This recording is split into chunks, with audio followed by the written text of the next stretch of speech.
Muy buenas, ¿qué tal? Ivonne desde Big Way Data. Hoy vengo con un vídeo un poquito más extenso donde lo que voy a tratar de hacer a lo largo de este vídeo es explicarte de una manera un poco a alto nivel para que cualquiera lo pueda entender qué es el Big Data, ¿no? Un poco los conceptos clave para que cualquier persona de a pie pueda entenderlo y cómo te afecta a ti en tu día a día, en tu vida diaria y algunos casos de uso o ejemplos que podrás, pues, sobre todo, entender que forman parte de este Big Data, ¿no? Que como si fuera una especie de nube mágica y todo esto enfocado a un perfil súper desconocedor. Cualquier persona de a pie que le apetezca saber de qué es el Big Data, ¿no? Sin entrar mucho en materia de técnico, para eso ya habrá otro vídeo donde profundizaremos cómo se trabajan estos entornos Big Data, que son supersistemas, y ese va a ser un poco el objetivo de este vídeo. Sin más, tómate un café, un té, dale al play al podcast o lo que te apetezca. Simplemente hablemos de qué es Big Data y de una vez por todas lo abordamos desde un punto de vista muy alto nivel para cualquiera. En este vídeo abordaremos las preguntas de qué es el Big Data, hablaremos un poquito, una explicación básica de qué sí es y qué no es, con algún que otro detalle que en su día cuando aprendí me pareció muy clave, sin que nos sintamos abrumados. ¿De dónde vienen estos datos que forman parte de estos supersistemas? Big Data no es un único data big, sino muchos datos agrupados, veremos un poco por encima, hablando tres, cuatro cositas. Después entenderemos un poco y comentaremos por encima cómo se analizan y trabajan todos estos datos para, una vez tenemos esta visión de qué es, de dónde vienen los datos y cómo se trabajan y machacan, dicho cortamente, ¿no? Cómo se decantan como si fuera una especie de vino de alta calidad premium, y por último, veremos cómo nos afecta en el día a día y cómo los diferentes supersistemas, como en las redes sociales o aplicaciones como Netflix o cualquier sistema de tipo TikTok o Instagram, puede llegar a tener estos sistemas detrás y por qué, gracias a este vídeo, somos conscientes de que existen y cómo funcionan, que ese es un poco clave para mí, ¿vale? Por último, hablaremos de la importancia que tiene esta gestión de los datos sensibles y cómo hay una gran carga legislativa o leyes que nos protegen a los usuarios, y menos mal, porque yo soy el primero que quiero que mis datos se tengan con cuidado, ¿no? Y esos serán un poco los puntos que abordaremos para poder trabajar con alguna que otra explicación clave, alguna experiencia mía, anécdota cuando andaba contando a los alumnos viajando por toda España, que contaba qué sí era, qué no era, para un poco matizar y que todo el mundo tenga esta visión global, ¿vale? Vamos al lío. La primera de las preguntas es, muchas veces cuando estaba recorriendo en España entera, una de las preguntas clave era, bueno, pero Ivonne, ¿qué es el Big Data, no? ¿Cómo funciona esto? Bueno, en general quiero que tengas una idea bastante sencilla, ¿no? Big Data vamos a verlo como una especie de bolsillo de Doraemon donde van entrando datos masivamente. Este ejemplo es espectacular porque entra muy, muy sencillo. Y la idea no es tanto cómo de grande es el bolsillo de Doraemon, sino para qué vamos a usar ese bolsillo, ¿no? Imaginemos que tenemos un almacén gigante lleno de productos, véase Amazon, pues este bolsillo gigante tendrá que guardar expedientes, información, tendrá que guardar también los pedidos, los trabajadores cómo funcionan, quienes trabajan bastante, todo este conjunto de información alrededor del concepto del almacén, este bolsillo específico para esto, es ese primer paso. Entonces, quiero que el concepto de Big Data lo veas como este bolsillo de Doraemon aplicado directamente a un caso o a un contexto, ¿no? Si, por ejemplo, el bolsillo de Doraemon fuese para una ciudad, imaginamos el área de urbanización, todo el tema de papeleos, todo el tema de procesos legales que tiene que hacer alguien para empadronarse, ¿no? Luego estaría el área de mantenimiento, el área de empleados.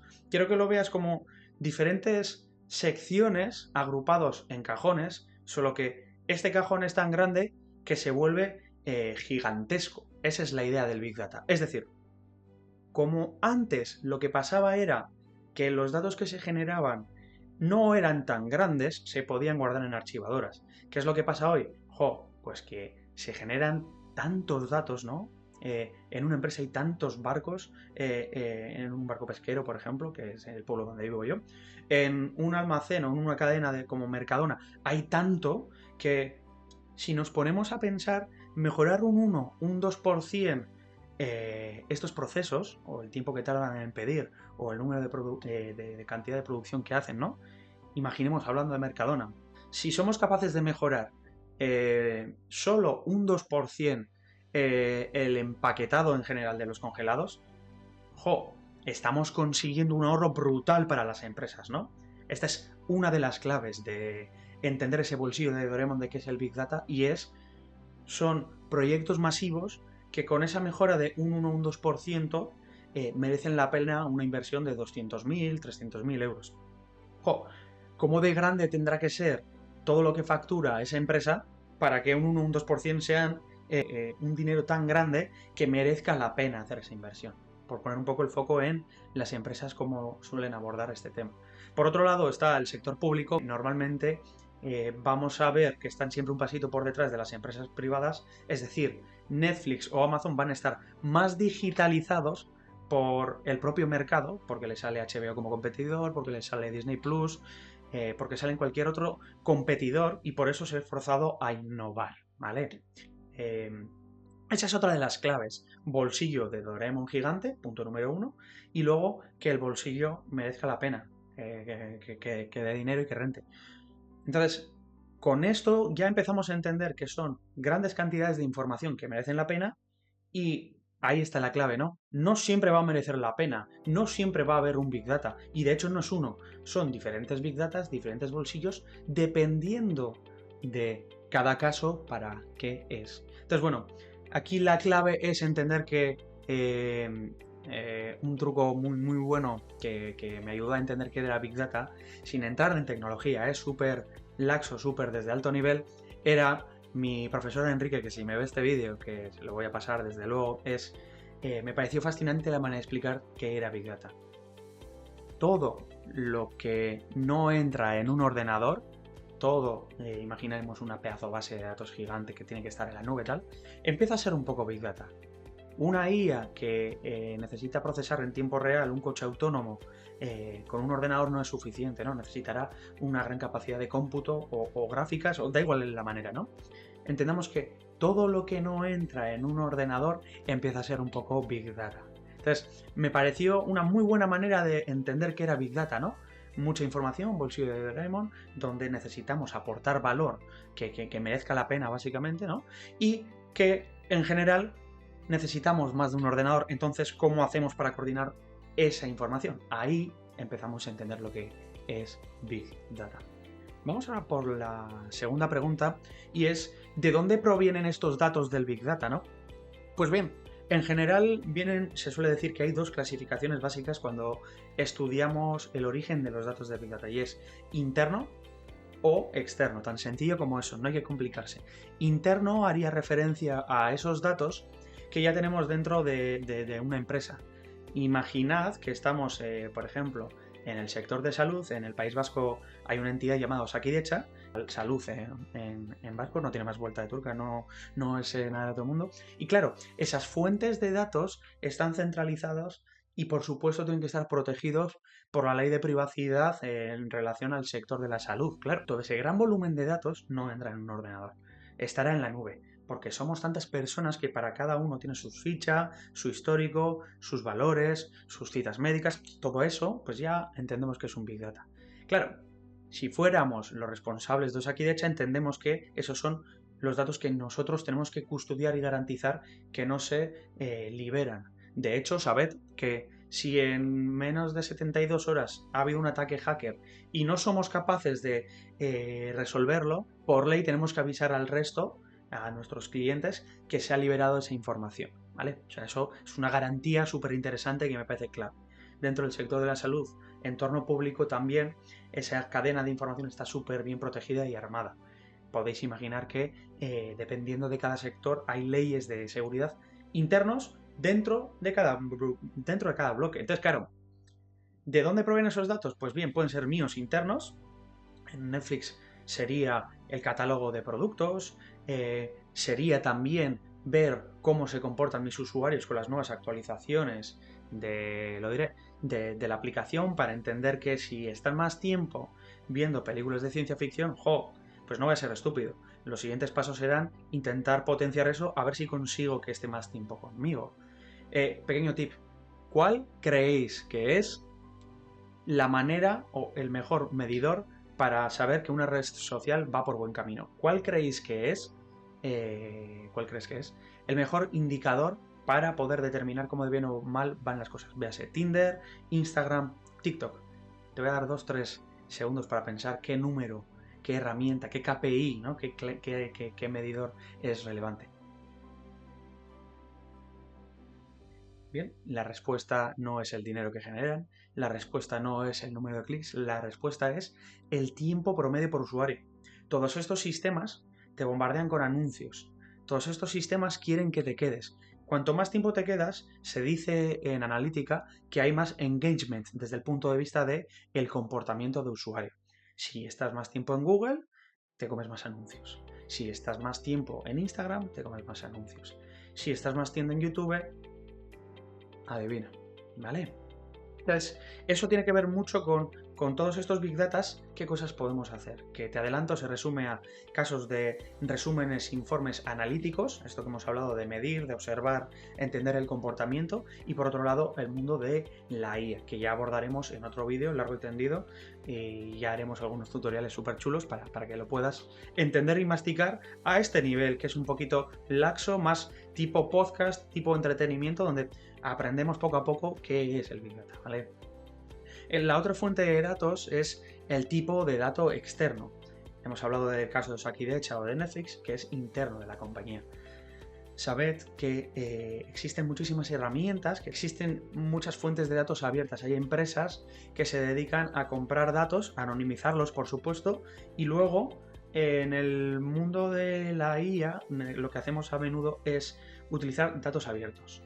Datos abiertos son aquellos datos que desde algunas organizaciones ya desde hace unos años llevan iniciativas de ofrecer datos. El ejemplo lo puede ser la INE, el Instituto Nacional de España. Otro ejemplo de ello lo puede ser Kaggle, una de las mayores plataformas para aprender Big Data en general, donde puedes descargar datos de comportamientos de Spotify, datos de consumo de petróleo, de hambre en el mundo. Y yo lo que hacía con los alumnos en la semana donde hablábamos de cómo trabajar con pandas, un proyecto de resúmenes de información aplicando analítica, que se llama CrisDM, sin más, ya profundizaremos otro día. La idea era cómo a partir de muchos datos éramos capaces de resumir información y hacer estudios de mercado o sacar una serie de hipótesis o conclusiones. Por ejemplo, a partir de la fuente de datos de una serie de jugadores de fútbol, lo que hacíamos era simular que éramos el equipo de Las Palmas, de Gran Canaria, y lo que hacíamos era, en base a cómo se comportaba este equipo y que le importaba más el control del balón o el estado físico de los delanteros o lo que fuera, seleccionábamos los mejores jugadores para acabar fichando hipotéticamente jugadores. Este es un ejercicio muy bonito que lo guardo con gran cariño porque en las Islas Canarias estuve formando bastante y la verdad es que resultó una actividad súper interesante. El fútbol es otro caso típico que podéis imaginar datos de pulsómetros, que sería, compro unos pulsómetros externo, me lo llevo a la organización y los programadores se centrarían en centralizar esa información en ese bolsillo de Doraemon para fichar jugadores, ¿vale? Entonces, en resumen, ¿de dónde provienen estos datos? Pues de donde sea, pero principalmente de los que dispongo yo, que por supuesto están custodiados y almacenados por mí, y por otra parte están los externos, que sería lo que consigo desde fuera, véase comprando, véase adquiriendo, véase incluso combinando con diferentes técnicas para traerlos yo, que también existen, técnicas como scrapping, rascar en inglés, que traemos información de internet, ¿vale? Por ejemplo, a partir de una página web vamos rascando los comentarios para poder hacer un sistema predictor de saber si este usuario es bueno o malo, es un ejemplo tonto, ¿eh? O análisis de sentimiento, de en base a qué nos escriben, saber si vamos a ir por buen camino o no, o qué opinan sobre mí. Es algo que a nivel de marca se suele hacer muchísimo. Vamos por el tercer punto.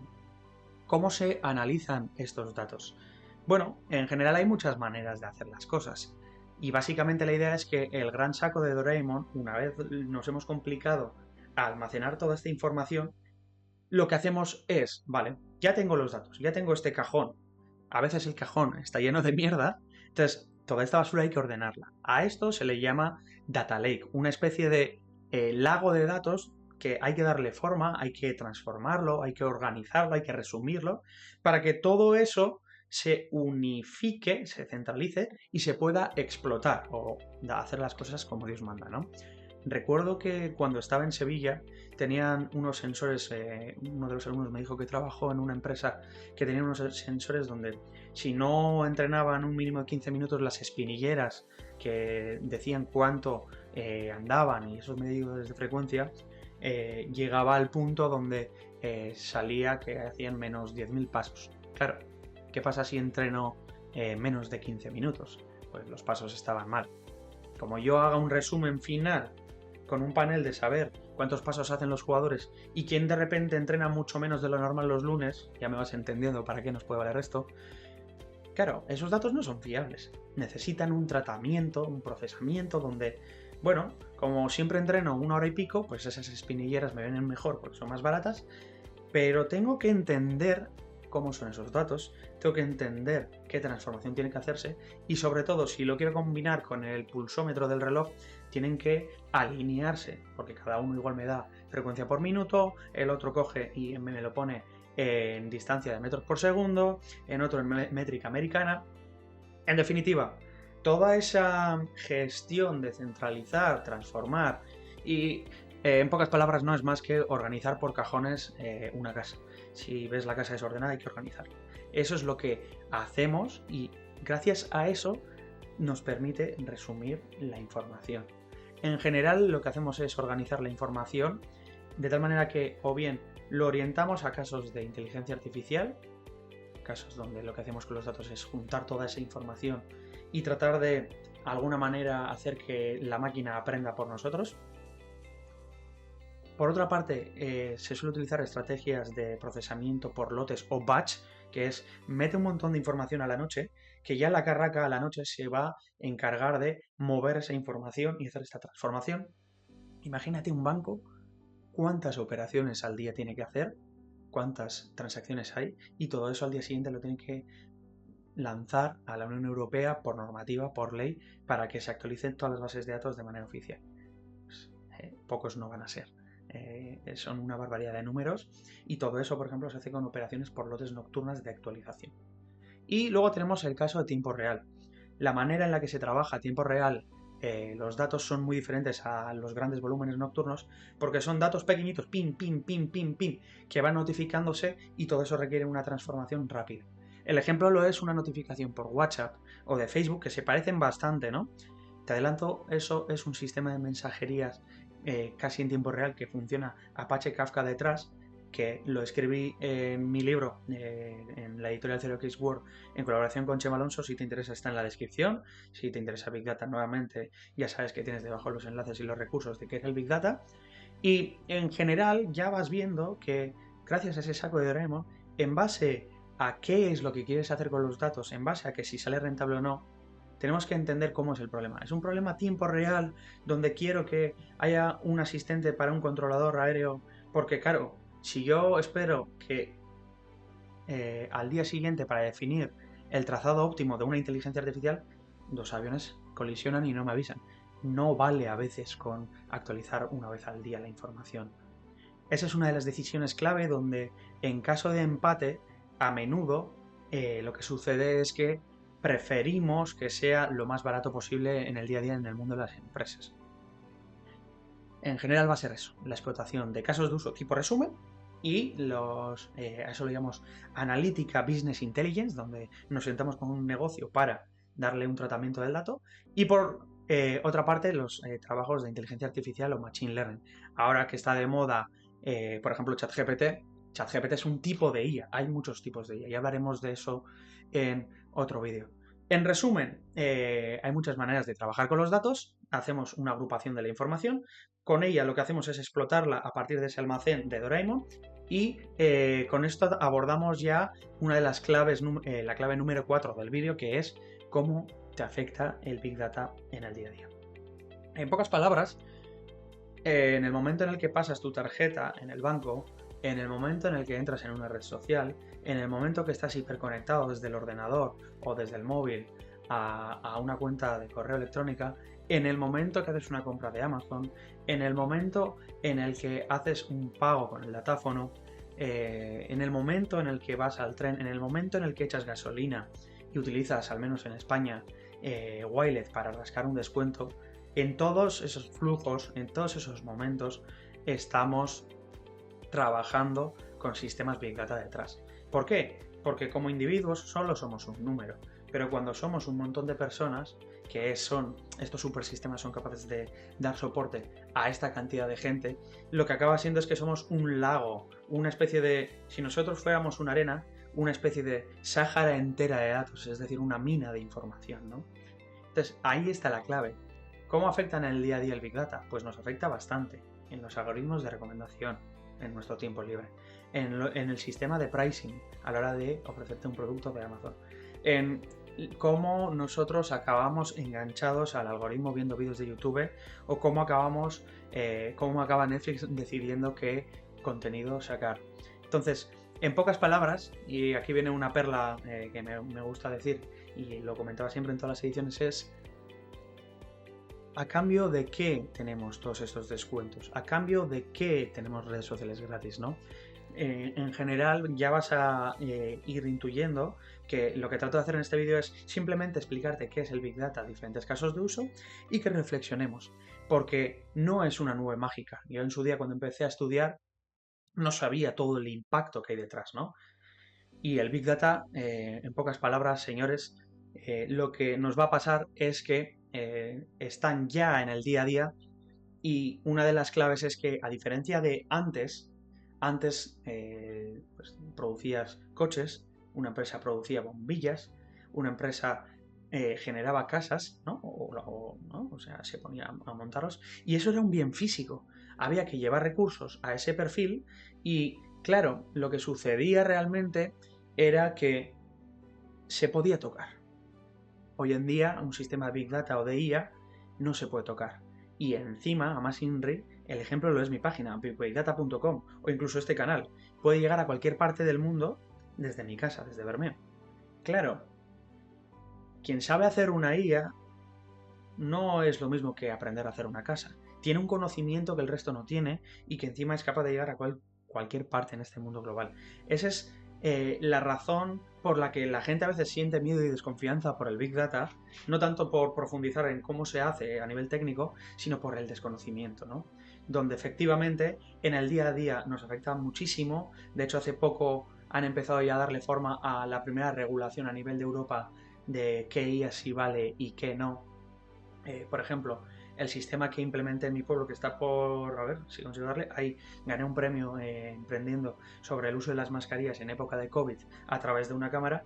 El sistema del mundo de seguridad tiene una serie de requisitos legales. El mundo de sanidad tiene otra serie de requisitos legales. La Unión Europea encima te dice que a ti de manera única no te puede identificar.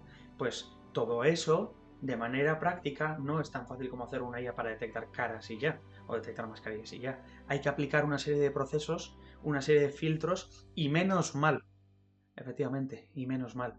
Porque al final, si el mundo fuese 100% dirigido por esos sistemas de algoritmos, los aviones chocarían. Los coches autónomos que generasen accidentes, ¿de quién sería la responsabilidad, no? Si realmente no pusiéramos hincapié en la conciencia de los datos, y precisamente este es el objetivo del vídeo también, ¿no? Cualquier cosa valdría y acabaría siendo un mundo frío dominado por algoritmos, donde Terminator sería el menor de los problemas y viviríamos en un mundo posapocalíptico, ¿no? Siguiendo un poco la serie de Black Mirror, que si te gusta el mundo de la tecnología y reflexionar, te invito a que le eches un ojo, porque cuando me lo presentaron dije, madre mía, wow, qué serie tan profunda para poder entender los impactos potenciales de la tecnología, hasta dónde puede llegar para tanto para bien como para el mal, ¿no? Y esa es un poco una de las claves que tenemos que tener en cuenta, que en el día a día nos afecta tanto, aunque no nos demos cuenta, y sobre todo que está en todos lados, que quieras que no, nos están encaminando a un mundo donde si no los conocemos, nos pueden llegar a afectar. Y este vídeo también tiene ese objetivo, ¿no? El acercar a cualquiera la idea de que tranquilidad, los responsables y los expertos en este área, sobre todo el sector público y privado, donde acaban ejecutando estos proyectos, tienen un marco legal con el que jugar. Están obligados en Europa a seguir una serie de normas donde no todo vale, ¿no? En España también hay una protección y política de datos. En los proyectos públicos en los que trabajamos, donde en mi día a día trabajo en una empresa basada en datos, los gobiernos se encargan de que estos datos se anonimicen. Los diferentes competidores que aplican a los concursos de proyectos potenciales tienen que garantizar estas cosas. Si no, una comunidad autónoma como puede ser la de Madrid no te firma un proyecto. Esa es un poco la clave. En pocas palabras, la idea general entonces, para que cerremos a modo conclusión en este vídeo, es que primero entiendas que Big Data no es más que un saco grande de información con un propósito. Primero entendemos que hace falta un proyecto o cubrir una necesidad. A partir de ahí trazamos ese plan. Después, los datos pueden llegar a ser tanto internos como externos, donde en cada caso, pues simplemente buscamos centralizar en ese saco y habrá que saber si son lo suficientemente buenos y trabajarlos, ¿vale? Después, el análisis de estos datos va a depender en gran medida de ese para qué nos vale. En ese data lake que hablábamos, al final la idea es que una vez tienes los datos, empiezas a generar esos casos de uso de IA, de resúmenes, de cuadros de mando, ¿vale? Y por último, que sepas que en tu día a día estabas rodeado de algoritmos de recomendación, ¿vale? Esa es un poco la clave con la que quiero que te quedes. Poco más, espero que te haya aportado este vídeo de cómo te afecta el Big Data en el día a día. Y si te interesa este contenido, te recomiendo que le des like para que a mí también me motive a seguir generando este tipo de contenido más de alto nivel para que todo el mundo lo pueda entender. Poquito más, nos vemos en el próximo vídeo. Hasta luego. Gracias por llegar hasta el final del vídeo. Si te ha gustado el contenido, no olvides dejar tu like, suscribirte al canal y activar la campanita para no perderte nada. También tenemos más vídeos que podrían interesarte, así que échales un vistazo. Si crees que a alguien más le puede servir, compártelo.